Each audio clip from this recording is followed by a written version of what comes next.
I felt the best value of those years as an items columnist was in setting a tone of community, which of course includes tolerance.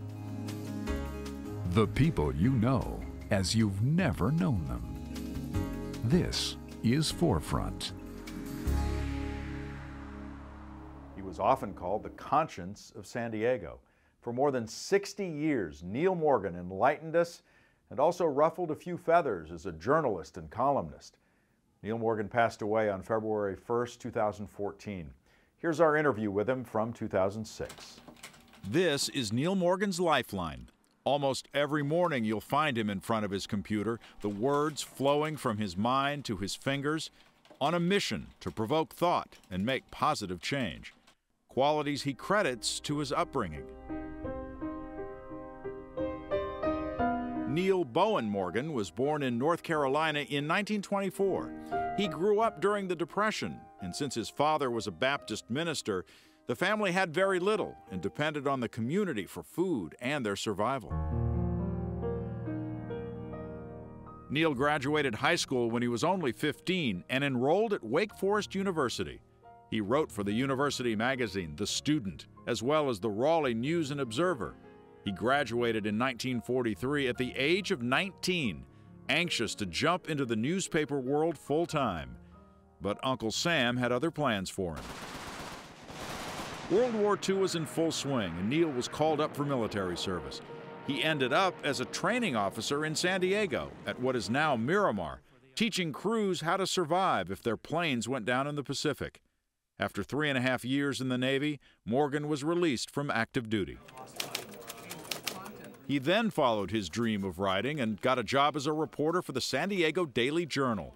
The journal eventually became the San Diego Evening Tribune, where Neil had his own column. He rose to editor, and under his leadership, the editorial staff won 2 Pulitzer Prizes. After the Evening Tribune and San Diego Union merged in 1992, Morgan worked as senior columnist and editor. Among his favorite topics, the relationship between Tijuana and San Diego, the need for a new airport, and the redevelopment of the Naval Training Center. Morgan's columns were popular with UT readers, but in 2004, the Union Tribune fired him. I'm not resigning. They can't lie about that. I got fired. That led to new opportunities. Morgan is now a regular commentator on the KPBS show All Things Considered. He also co-founded a nonprofit news website, voiceofsandiego.org, where he is currently a senior editor and columnist. Neil Morgan's passion for writing goes beyond newspapers. He's written 12 books, mostly about San Diego and the western states. One of the most popular, a biography of his former neighbor, Ted Geisel, Dr. Seuss. He wrote that one with his wife, Judith, a fellow journalist and writer. For 6 decades, Neil Morgan has made his mark through his words, striving to make America's finest city even finer. And now, even in his 80s, he's still going strong. You often remind us that you were a preacher's kid, and I'm wondering, because it comes up so much, what effect did that have on how you approached your subjects as a journalist and a columnist? He was a role model in many ways. He was a wonderful father. He was a father to a succession of many churches around North Carolina. We moved a lot because he was very liberal for his time and place, and particularly in the sense of equal rights for blacks, which was not a popular theme when he started going at it in the 30s. As a PK, you were also subject, your family was, to a practice called the pounding. What was that? I grew up in the Depression years in the 30s. All of our friends and neighbors and the members of the church would come in carrying their jars of preserves, or if it had been hog killing time, they'd have the sausages already strung out. And I was embarrassed as a kid because I didn't realize that this was part of our living, our survival. It was very important. What did it teach you? Because it seems as though that was a real lesson in community. I think everyone who grew up in the 30s learned interdependence rather rapidly, because it was the means of survival, really. Do you think we've lost that message of how interdependent we really are in this time of plenty? I think those problems are very obvious in San Diego. I think we are out of touch with City Hall. And certainly City Hall is out of touch with the people, because mostly we do sort of sit back and let them do it. But participating in government is pretty basic, and it's that, if anything, is being lost generationally. I think that's what it is. Let's talk about your rise in journalism. Now, you were a Navy man. You come to San Diego, and the war ends while you're here. Mm-hmm. How did you talk your way into your first job in San Diego? I hit the streets rather desperately in April of 1946. Max Miller I covered the waterfront author. His book was hot then. And I was fortunate enough to get to know him. And he got in a little word for me, and I finally landed a job at the San Diego Daily Journal, which was much later merged, but we were a rambunctious, crusading paper, and I fit right in there. It was rather pleasant, so eventually that's where I started an items column, mimicking Herb Cain, the California fellow. How does one go from being a reporter to someone with a point of view that's expressed in a column? Any columnist who's any good, I think, is a great reporter, no matter what form his column takes. The things you learn as a reporter, and the stubbornness to try to get to what's really true, that has to go into any good newspaper work or any good news work in any media. And I think it evolves into whatever form is convenient or possible at the time. In my case, they needed a column. They said, "Can you write like Herb Cain?" I said, "No, but I'll give it a shot." They actually said that, huh? Yeah. See, here, look, read Herb Cain. Can you do this? I said, "I can read him. I can read him all night. I'll sound more like him tomorrow." It's funny how we get started, isn't it?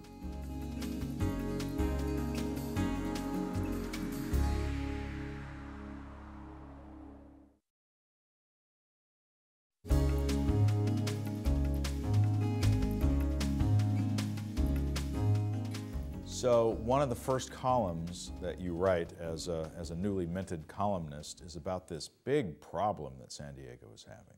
And this is early 50s? Airport. The airport. And do you remember the tone of that column, Neil? What was it about? 1952, maybe. When they're still flying nothing but prop planes in and out of Lindbergh Field. But it was really noisy. In 1952, this was an issue. And what was done about the issue? Nothing's been done yet. Isn't it wonderful? Talk about laid back. That I think we ought to be ashamed of. It'd be wonderful if we could do a binational airport. But I think by the time, there's plenty of land along that border. Mm-hmm. But by the time that Mexico City and Washington could get together on security for a binational airport, I guess we'd be going through another series of frustrations. But this also kind of plays into your whole thought about how we as a region have turned our back on the border and issues dealing with the border. This is just one big part of it, isn't it? We are blessed, actually, by our adjacency, I think, to the Mexican border.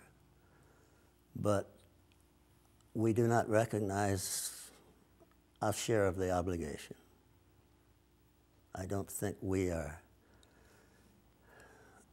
as a people, have been able to get over looking at the Mexican people as second-class citizens here. Do you think that's going to change in the next generation as so many more people are homegrown with the border there, recognizing what those people across the border mean to this region, and so many of them are here, have come? Mm-hmm. I love going to the Gas Lamp on Friday night. It's like Disneyland down there. Well, it's wonderful, and it's young people. And I stood on the corner the other night for about 10 minutes and just looked at the license plates, and half of them were Mexican. And Friday night in Gas Lamp, our 20-somethings all get along fine together. Maybe they still will when they grow up a little more and go to City Hall and start talking to people. I think it's very obsolete for San Diego to know so little of our neighbors.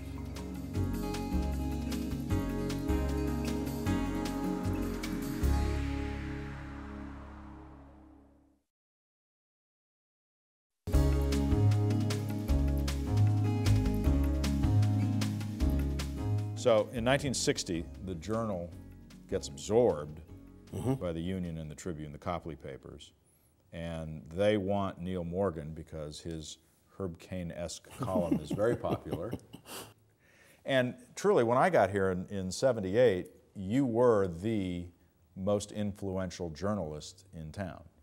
I mean, if you were someone who was involved in the work of the city, or if you were a journalist, Neil Morgan was a must-read. What kind of responsibility did you carry with that? What was your feeling of your responsibility to your readers? I find excitement in the thought of being able to sway minds. And I have wanted very much to have some influence on the border relations. It's a long, hard struggle. Beneath all those three dots and those nice little items, there was usually a balance of that suggested tolerance. But you would always find a way to sort of slip in that, hey, we're all in this together message. I felt the best value of those years as an items columnist was in setting a tone of community, which of course includes tolerance. But people, the common response to me was, I'm reading about people I didn't know anything about, or I didn't know I cared about these people.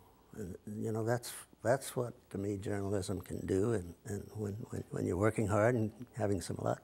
And having some fun, I would imagine. I mean, was that an extremely fulfilling time in your career? I hadn't thought of that seriously. I was just doing 5 columns a week and trying to make them as good as I could.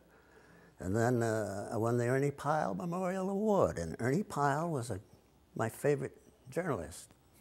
Long dead now, but he wrote mostly from World War II. Right. Wonderful, tender pieces about people who had no fame, no name. And I thought that was a marvelous goal. 1981, you become the editor of the Evening Tribune. If you read the Union and you read the Tribune, you knew they were different papers, even though they had the same owner.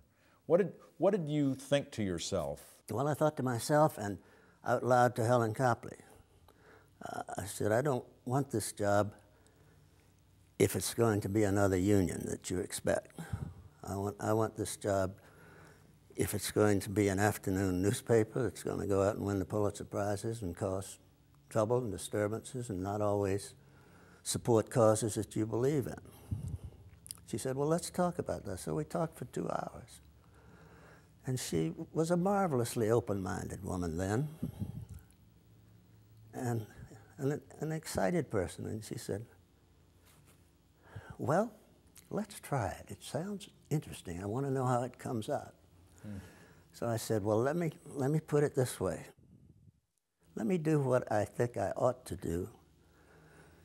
And if you think I ought not to have done it, call me and I won't do it the next time. But let's don't go into this where I'm wondering if your conservative leanings and the family's conservative leanings are going to influence everything I write, and we do in the Tribune.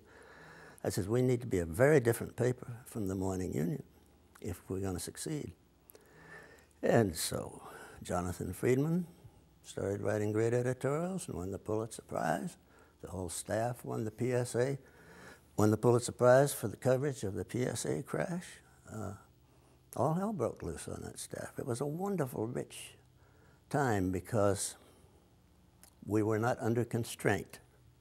And I tried to pass that freedom along to the staff. And we still get together and talk about it. Those were warm days in journalism. It was evident. Yeah. And tell me your reaction when they decided it was time to pull the plug and merge the two. We were all pretty well braced for it. We got everybody a job on that wonderful Tribune staff, except 8 people who decided they wanted to retire. And everybody was integrated into the Union Tribune, immediately making the Union Tribune a better newspaper. And I think those were very strong days for journalism here. You continued at the merged paper until 2004, when one day, out of the blue, to those of us who were not on the inside, they fire you after 54 years. Surprised me too. I didn't expect that. You didn't see it coming? No. No. You think it was because you were very critical of the city's deal with the Macmillan companies over NTC. Can you describe that a little bit to me? What's behind that? Because you'd been an independent voice for a very long time. You had questioned the city before. You had questioned businesses before. I don't think it was solely the Naval Training Center. There were others. I'd had Murphy under attack for 2 or 3 years. But that's what you're supposed to do. Well, not if you're Charles Patrick, who was then the sort of the reigning voice of the corporate. He didn't want that. It was that simple. Bad for business? Yeah, and besides, it offended a lot of his friends, and he got a lot of calls. And we lost some courage there somewhere. I don't take it personally. It was a shock because I had never expected to get fired, but I made the best of it.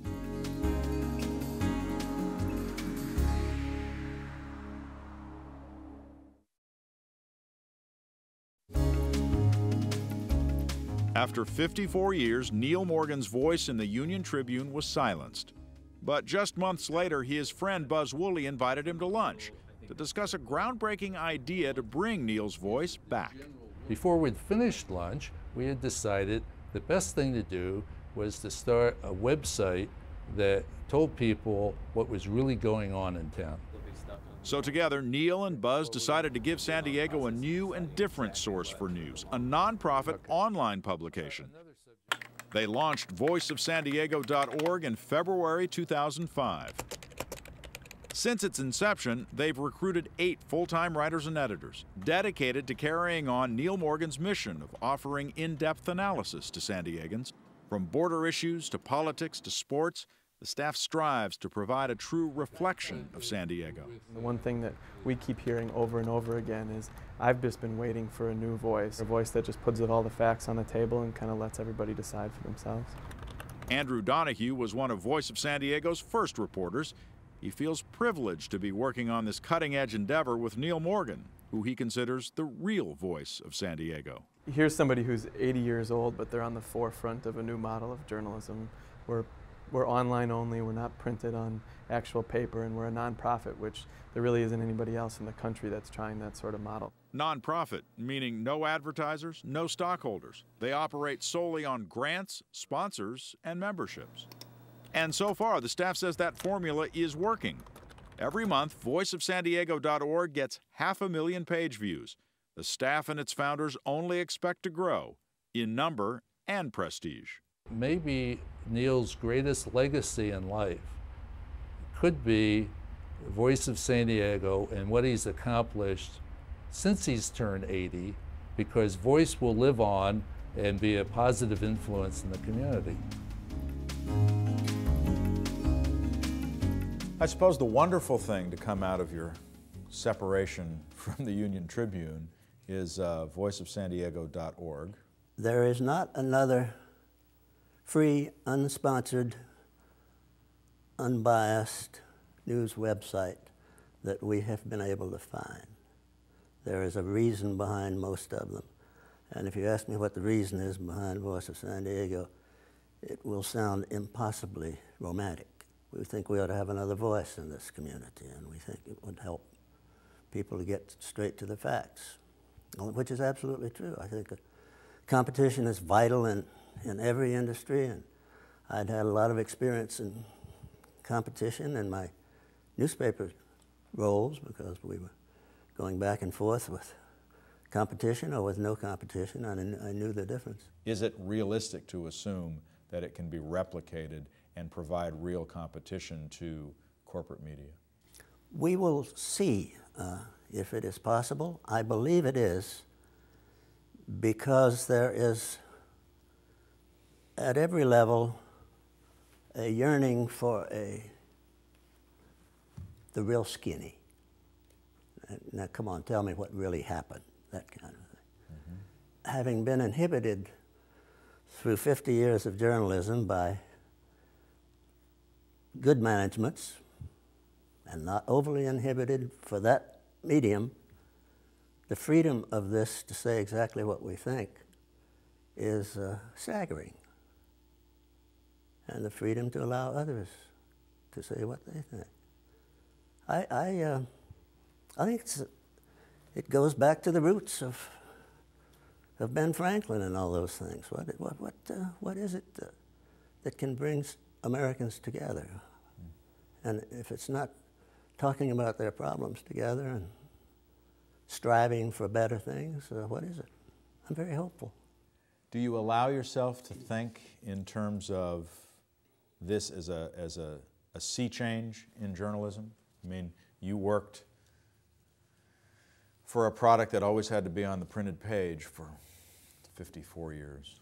This is so different. Starting with my grandson, who grew up knowing his family loved newspapers, the conversion has been pretty easy. They still look at newspapers, but this is their first nature, to go online. And I'm continually amazed by the way it's working. What about you? Can you learn a new habit? I can't do it. Can you walk into can you get up in the morning and get your cup of coffee and go turn on your computer? I do every morning.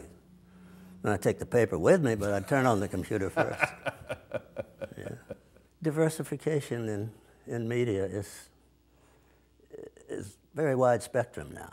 Are your interests the same as the young man who came here in the Navy and tried to make his way in journalism in 1946? Are you still that guy? Because on many levels you seem to be. I'm still just as excited about San Diego as I was when I first saw it. I think this is still the most remarkable place to live I know in the world. And we've seen a good bit of it since we first saw San Diego. I think the opportunity here remains very strong. I love the potential that this corner of the world still holds. And I love being part of it.